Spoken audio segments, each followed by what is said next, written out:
Nuova live, spero che mi sentite bene. Diretta dal Guatemala, sarò qui ancora una settimana circa, forse poco più, per poi ritornare in Italia. Guatemala fantastico, ragazzi, veramente bello. Sono nel lago Atitlan e non mi aspettavo veramente un posto così, qui vicino al lago, posto molto, diciamo, hippie, eh, però è un posto che normalmente viene visitato da persone che amano lo yoga, che amano la mind body therapy, che amano il cacao, che amano mangiare organico, insomma è un posto leggermente hippie che mi fa piacere comunque rimanere qui per qualche giornata, anche perché sono verso la direzione verso Antigua, che è un'altra bella cittadina del Guatemala, per poi andare in Guatemala City e prendere l'aereo in ritorno in Italia. Starò un giorno a Roma e poi ritorniamo in Sardegna, finalmente. Dopo un mese e mezzo di giri, sono veramente contento di tornare a casa, anche perché non è stato facile dal punto di vista lavorativo comunque trovare sempre una connessione stabile. In questo momento sono collegato con il cellulare di Sharon, però il wifi non è sempre disponibile, quindi non è stato facile. Quindi non vedo comunque l'ora di ritornare a casa, è stato bellissimo, ho mangiato benissimo, sono stato anche male dal punto di vista intestinale per qualche giorno, perché è normale che vieni in questi posti dal punto di vista intestinale, non siamo preparati con gli stessi parassiti, gli stessi virus, stessi microorganismi che ci sono in questa parte del mondo. L'acqua, ovviamente, quella del rubinetto non è potabile, quindi si deve usare sempre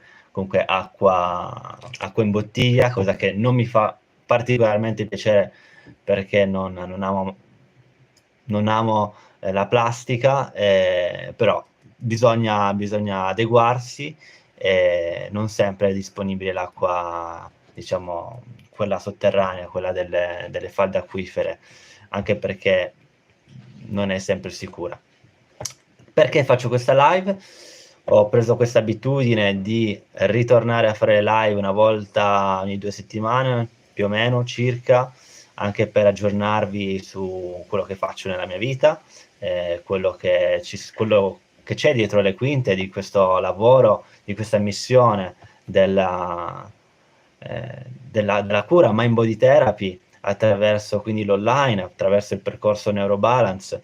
Vi voglio aggiornare appunto di qualche domanda che mi è stata fatta negli ultimi giorni riguarda lo stress, come gestire lo stress, come gestire il fatto che molte persone vi mettono il puntino, vi mettono, come si dice, quella vocina nella testa che la vostra problematica potrebbe essere di natura autoimmune, quindi voglio chiarificare o dare un chiarimento riguardo la differenza tra dolori nociplastici e dolori autoimmuni o malattie autoimmuni, esempio la fibromialgia, esempio altre problematiche che potrebbero essere relative a dolori diffusi.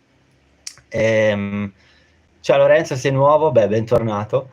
Se non mi conosci, mi conoscerai meglio in questo video.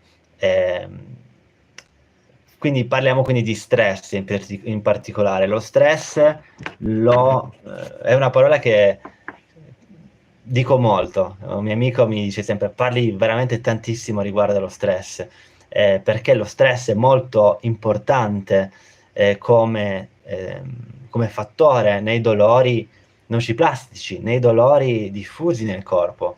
E non parliamo solo di dolori, parliamo anche di sintomi non dolorosi, come per esempio acufeni, quindi ronzio alle orecchie, piuttosto che sintomi come quelli dello sbandamento, i sintomi delle vertigini.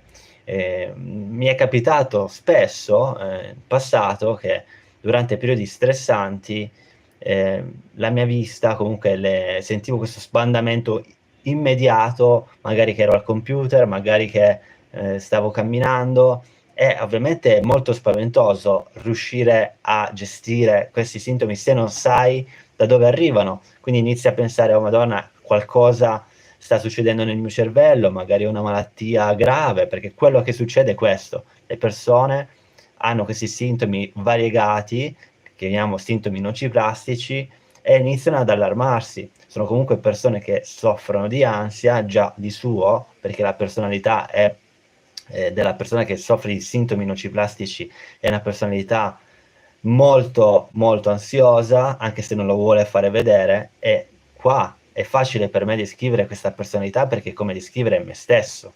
Quindi quello che faccio io è alla fine descrivere me stesso, vedermi nell'altra parte, nel paziente. Ovviamente tutte le persone hanno diversi sintomi, io non posso avere tutti i sintomi che hanno i miei pazienti.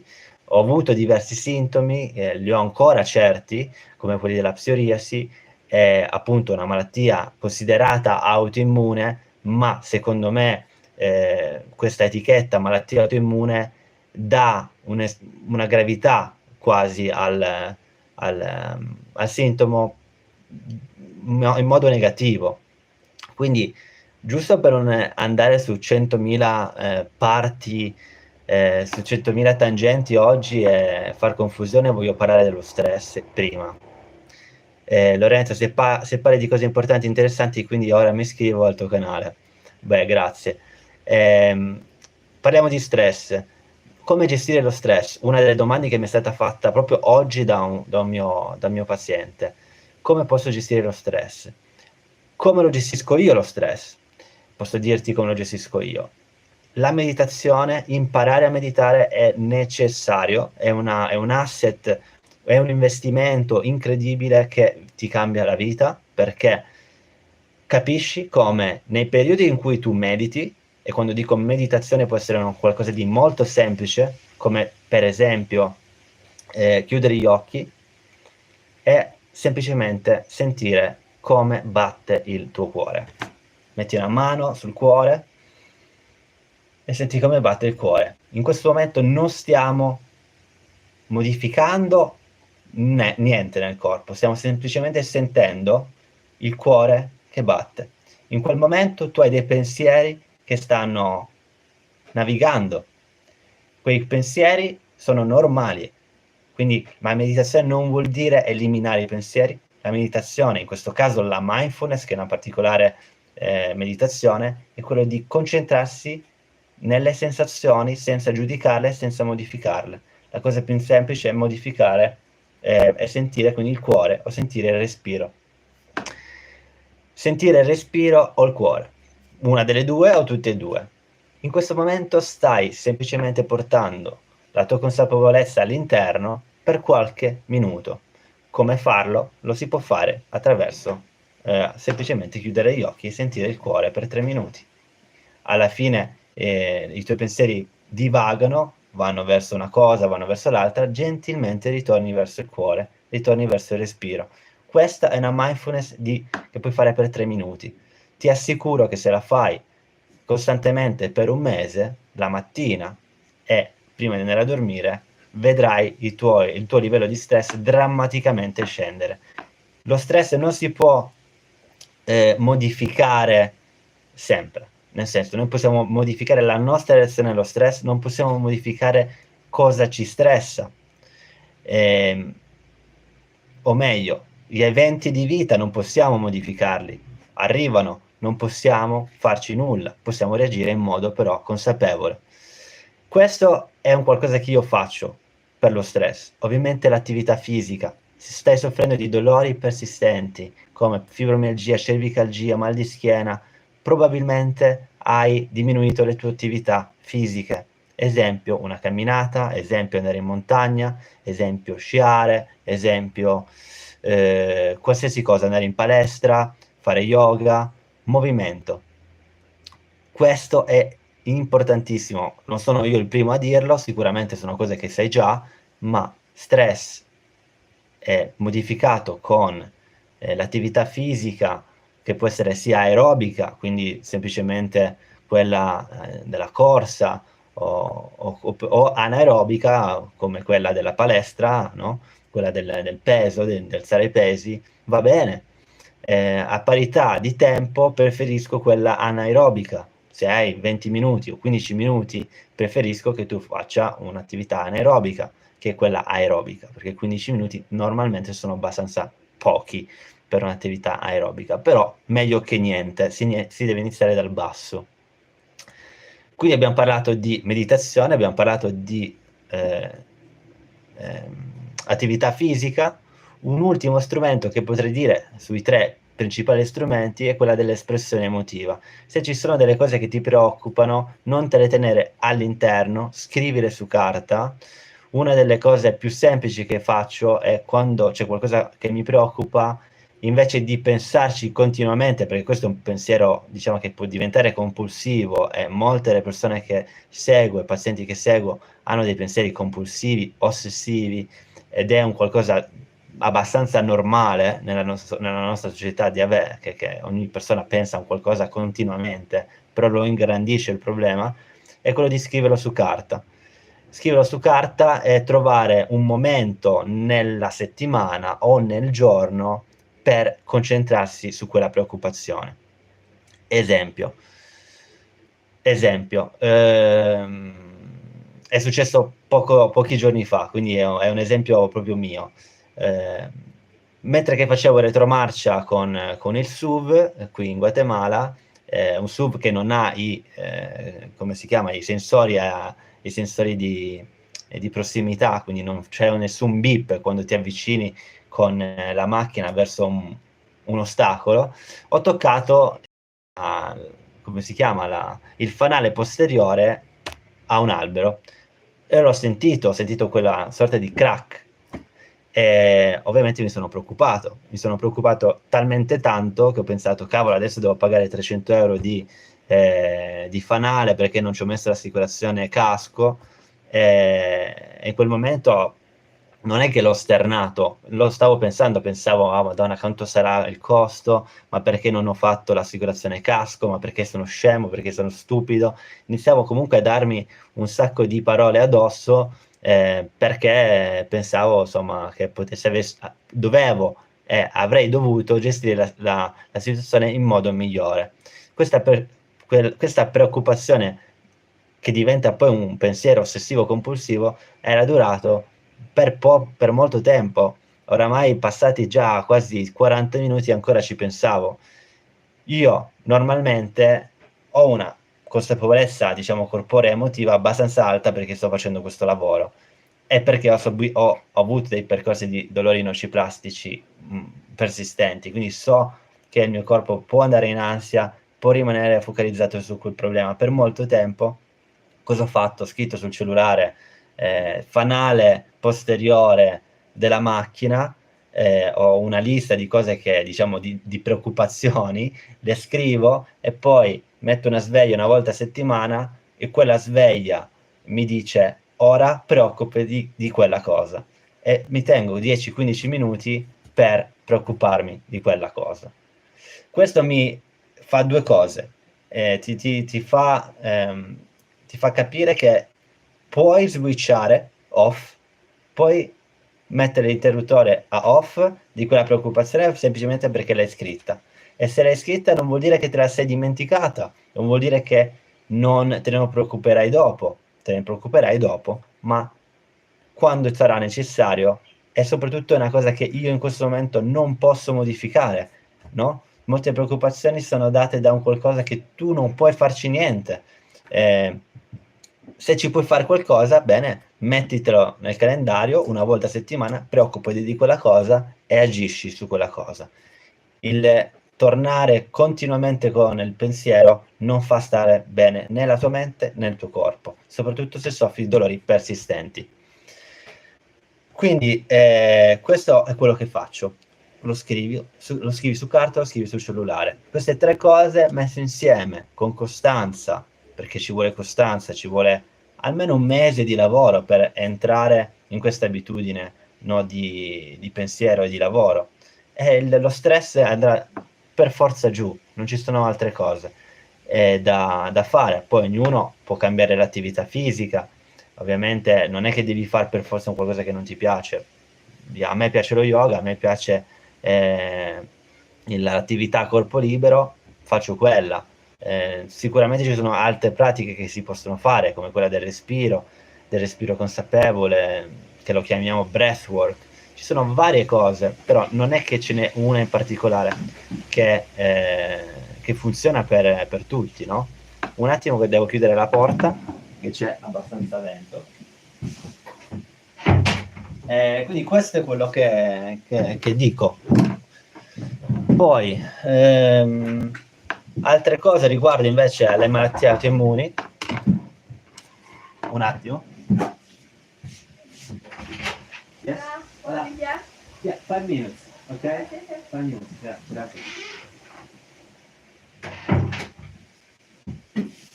Ok, niente, devono pulire la stanza, quindi devo andare via, ragazzi, mi spiace, sono passati 16 minuti, volevo parlarvi delle malattie autoimmuni, ma non ce la facciamo. Questi sono i problemi della diretta. Farò un video riguardo a questo, perché molte persone che soffrono di dolori persistenti pensano che hanno delle malattie autoimmuni, e anche avendo delle malattie autoimmuni non vuol dire che non puoi guarire. Ovviamente ci sono degli step più avanzati nella medicina da fare, ad esempio la multipla sclerosi.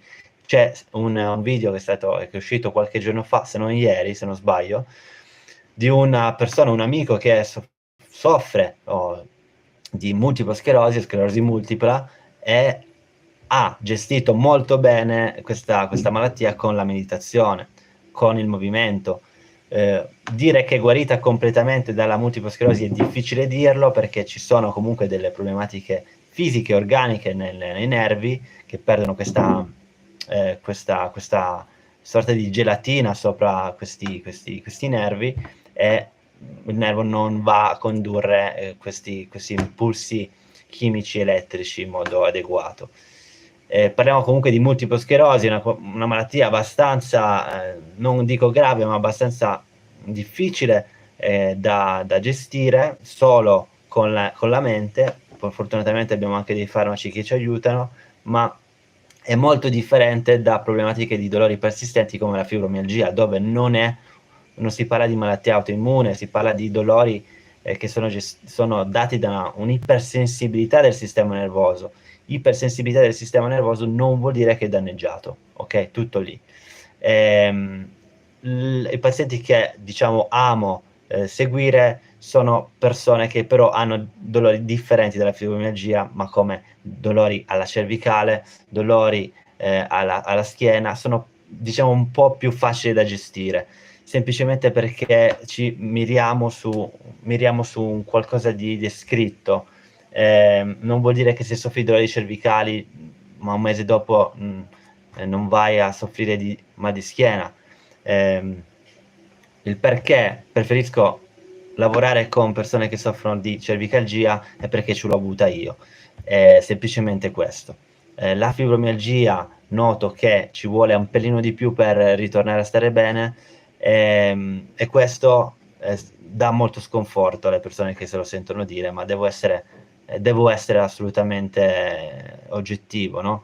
Quindi non posso dire che in 4 settimane uno può guarire con la fibromialgia. Sì, potrebbe essere, ma normalmente tutti i dolori nociplastici vanno dai 2 mesi ai 6 mesi. In Neurobalance noi seguiamo le persone per 2 mesi e poi sporadicamente facciamo dei follow up nelle settimane successive, nei mesi successivi, per capire come sta andando. Ma entro 8 settimane normalmente un 50-60% del sintomo va a ridursi, e il nostro obiettivo è ridurre la paura del ritornare alla vita che si vuole fare, perché quella secondo me è la vera guarigione, ritornare all'attività che avevi messo da parte per paura, sia del dolore che di avere un qualcosa di fisicamente danneggiato dentro il corpo.